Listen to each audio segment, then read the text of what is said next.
أعوذ بالله من الشيطان الرجيم.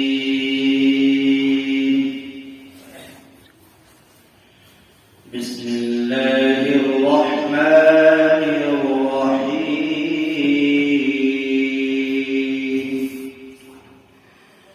قد نرى تقلب وجهك في السماء فلنولينك قبلة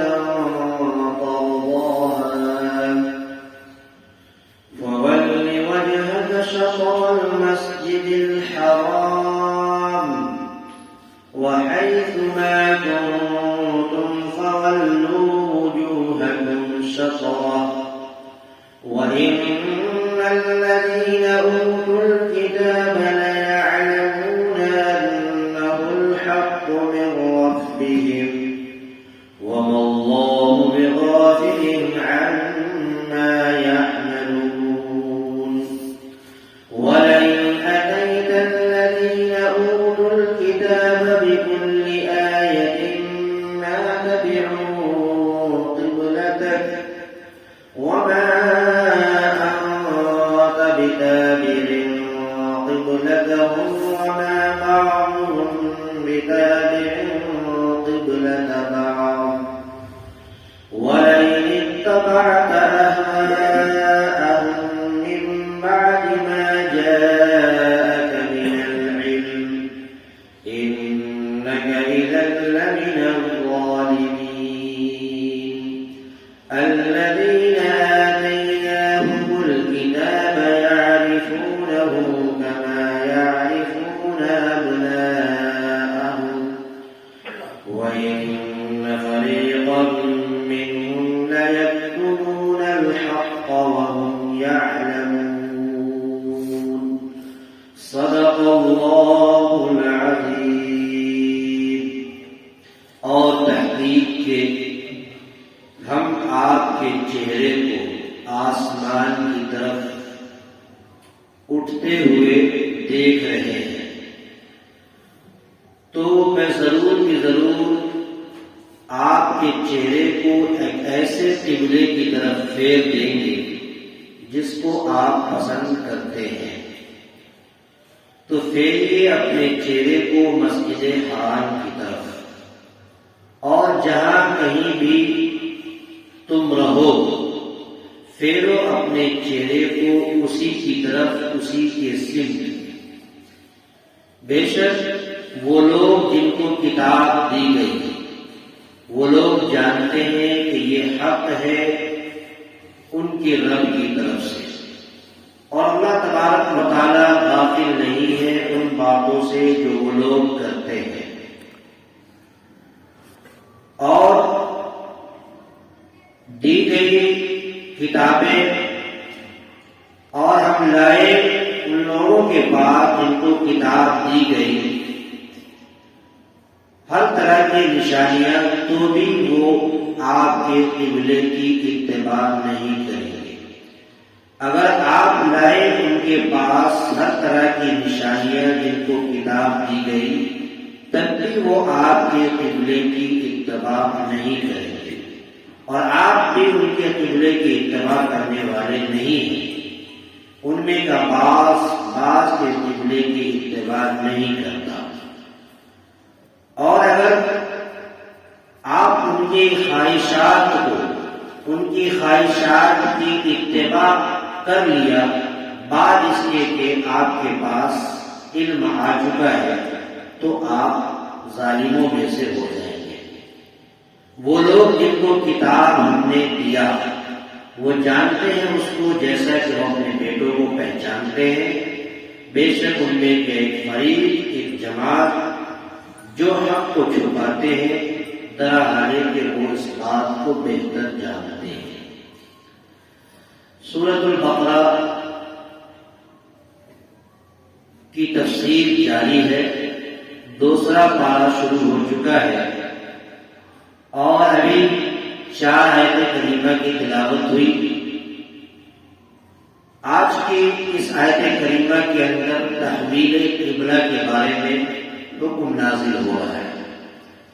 اللہ کے رسول صلی اللہ علیہ وسلم جو اللہ کے محبوب ترین پیغمبر ہے، اللہ تبارک و تعالیٰ نے جو وہ قبلہ جس کی طرف 17 یا 18 مہینے تک نماز پڑھنے کا حکم دیا گیا تھا، اس کے بعد بار بار اللہ کے رسول صلی اللہ علیہ وسلم اس قبلے کی طرف نظر پھیر کر دیکھ رہے تھے. اتنی محبت تھی ان کی کہ اللہ تبارک و تعالیٰ نے محسوس کر لیا کہ اپنے قبلے کو اس سمت لے جانا چاہتے ہیں جس سمت اور جس قبلے کی طرف حضرت ابراہیم علیہ السلام کا جو قبلہ تھا. اللہ تبارک و تعالیٰ نے دیکھا کہ محمد رسول اللہ اس طرف بار بار اپنے چہرے کو آسمان کی طرف اٹھا رہے ہیں اور ان کی دلی خواہش ہے کہ ہمارا قبلہ وہی ہو جو حضرت ابراہیم کا قبلہ تھا، یعنی بیت اللہ.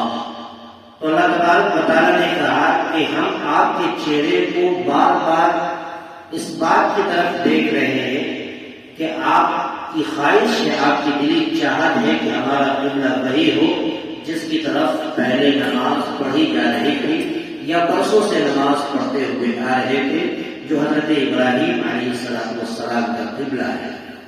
ظاہر سی بات ہے کہ اب اس سے قبل والی آیت میں بھی آپ نے سنا کہ اللہ تبارک و تعالیٰ نے محمد رسول اللہ صلی اللہ علیہ وسلم کے دین کو دین ابراہیمی کے نام سے اور دین حنیف کے نام سے یاد کیا.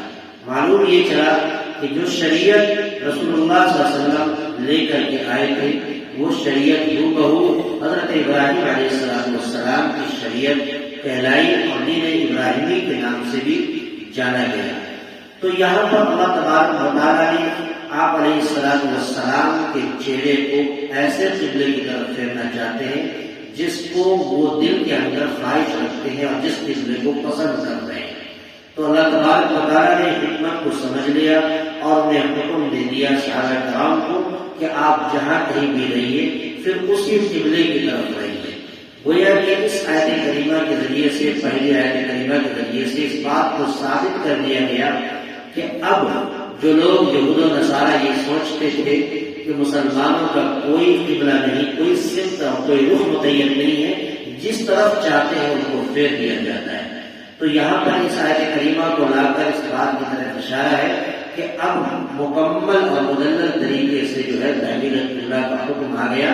اب جہاں کہیں بھی رہے، چاہے مدینہ کے اندر رہے، مکہ کے اندر رہے، جس سمت کے اندر رہے، وہ وہیں پر رہ کر اسی سمت یعنی اسی قبلے کی طرف رخ کر کے نماز پڑھیں. اسی وقت قد نرى تقلب، تحقیق کہ ہم دیکھ رہے ہیں، وجہ کا آپ کے چہرے کو، فی السماء آسمان کی طرف بار بار اٹھتے ہوئے، فلنولینک تو ہم ضرور ہی ضرور آپ کے چہرے کو ایک ایسے قبلے کی طرف پھیر دیں گے اور جس کو آپ پسند کرتے ہیں. فولی وجہک شطر المسجد الحرام، تو پھیریے آپ اپنے چہرے کو مسجد حرام کی طرف. یہاں پر اگر چاہتے تو یہ بھی کہہ دیں کہ الی الکعبہ، کعبہ کی طرف، لیکن مسجد حرام ایک ایسی جگہ پر ہے جہاں قبلے کی طرف ہے. گویا کہ اس سمت کی طرف دیکھنے کی وجہ سے اگر سیدھا سیدھا دیکھا جائے تو گویا کہ جس سمت پہ اور جہاں بھی کوئی رہے یقیناً اس کا مکمل کعبہ کا، بیت اللہ کا استقبال اگر ہوگا. تو اسی لیے مسجد حرام لا کر کے اس بات کی طرف اشارہ ہے کہ وہ بالکل مشرق مغرب کی طرف جو ہے یہ آباد تھی اور اس کی طرف پھیرنے کا مطلب یہ ہے کہ وہ بہو قبلے کا مکمل استقبال ہو جائے گا. فولی تو دیکھیے پھیریے آپ اپنے چہرے کو مسجد حرام کی طرف. وحیث ما کنتم فولوا وجوہکم شطرہ، اور جہاں تم رہو اپنے چہرے کو پھیرو اسی سمت کی طرف. شطرہ یعنی اسی سمت اور اسی کی طرف اپنے چہرے کو پھیر دو. وَإِنَّ الَّذِينَ أُوتُوا الْكِتَابَ لَيَعْلَمُونَ، بے شک وہ لوگ جن کو کتاب دی گئی وہ لوگ جانتے ہیں کہ یہ حق ہے ان کے رب کی طرف سے. توریت اور انجیل کے اندر بھی یہ بات ثابت تھی کہ قبلہ کا حکم جو اول یعنی بیت المقدس کی طرف، پھر اس کے بعد اللہ تبارک و تعالیٰ کا حکم نازل ہوگا، پھر بیت اللہ کی طرف کر دیا جائے گا. یہ یہود و نصارہ بخوبی جانتے سے اس بات کو جن کو کتاب دی گئی. وَمَا اللَّهُ بِغَافِلٍ عَمَّا يَعْمَلُونَ، اور اللہ غافل نہیں ہے ان باتوں سے جس کو وہ لوگ کہتے ہیں. اگلی آیت کے اندر یہ کہہ رہے ہیں کہ اگر وہ لوگ جن کو کتاب دی گئی، توریت، زبور، انجیل، جو لوگ اہل کتاب ہیں، اگر ان کے پاس آپ ہر طرح کی نشانی بھی آپ لے جائیں، ہر طرح کے دلائل بھی لا کر کے آپ رکھ دیں، واضح سے واضح دلیل بھی لا کر کے رکھ دیں، پھر بھی وہ لوگ آپ کے قبلے کی ہرگز اتباع کرنے والے نہیں ہیں. وہ کبھی نہیں چاہیں گے کہ جس طرف جو مسلمان اپنا رخ کر کے نماز پڑھ رہے ہیں اس طرف وہ کبھی بھی نہیں چاہیں گے. بلکہ بعض لوگ تو اس میں سے یہ بھی ہے کہ یہود و نصارہ ہے جو ایک دوسرے کی مخالفت کرتے ہیں، ایک دوسرے کے بارے میں، یعنی اس کے جو وہ لوگ یہود کرتے ہیں وہ نصارہ نہیں کرتے، جو نصارہ کرتے ہیں وہ یہود نہیں کرتے. گویا کہ یہود جو بیت المقدس کو اپنا قبلہ مانتے ہیں اور نصارہ جو مکان شرقیہ حضرت مریم علیہ السلام کا مکان جس رخ کی طرف تھا اس رخ کی طرف یعنی مشرق کی طرف جو ہے یہ لوگ اپنا قبلہ کو مانتے ہیں.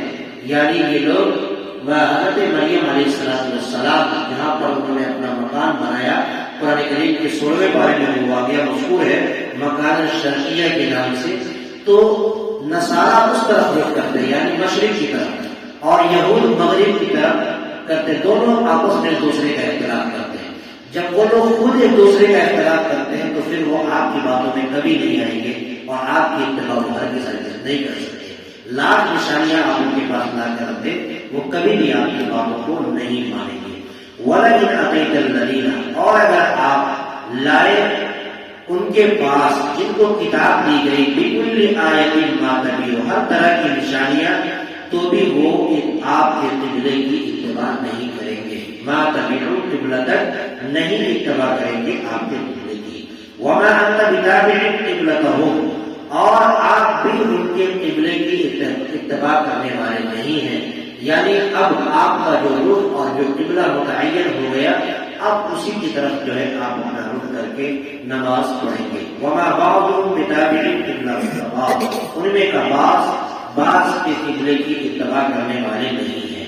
وَلَئِنِ اتَّبَعْتَ أَهْوَاءَهُمْ مِنْ بَعْدِ مَا جَاءَكَ مِنَ الْعِلْمِ، ان سب چیزوں کے باوجود اگر آپ ان کی قبلے کی اتباع اور ان کی خواہشات کی اتباع کر لیا بعد اس کے کہ آپ کے پاس واضح نشانیاں، واضح علم آ چکا ہے، تو ایسا کرنے کے بعد آپ ظالموں میں سے ہو جائیں گے.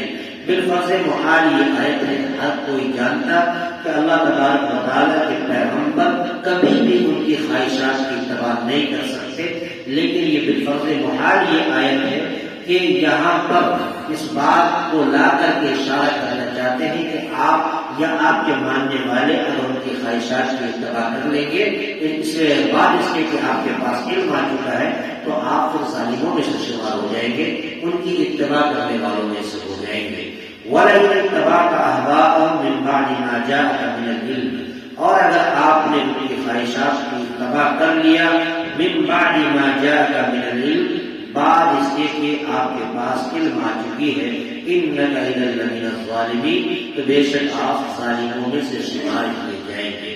اگلی آیت کے اندر کہا کہ الَّذِينَ آتَيْنَاهُمُ الْكِتَابَ، کہ وہ لوگ جن کو ہم نے کتاب دیا. ایک اصول جان لیجیے قرآن کریم کا کہ اہل کتاب میں سے جو لوگ بے وقوف تھے، جو لوگ جاہل تھے، اور جو لوگ ہر دھرتی پر اتر رہے تھے، یعنی اہل کتاب میں سے وہ لوگ جو غلط طریقے پر تھے، اگر جہاں پر قرآن کریم کے اندر اوت الکتابہ کا تذکرہ آیا تو یہ سمجھ لیجیے کہ اہل کتاب میں سے وہ لوگ مذکور ہے جن کو اللہ تبارک و تعالیٰ سے محبت نہیں ہے اور وہ لوگ غلط ہیں، یعنی غلط طریقے پر لائے ہیں.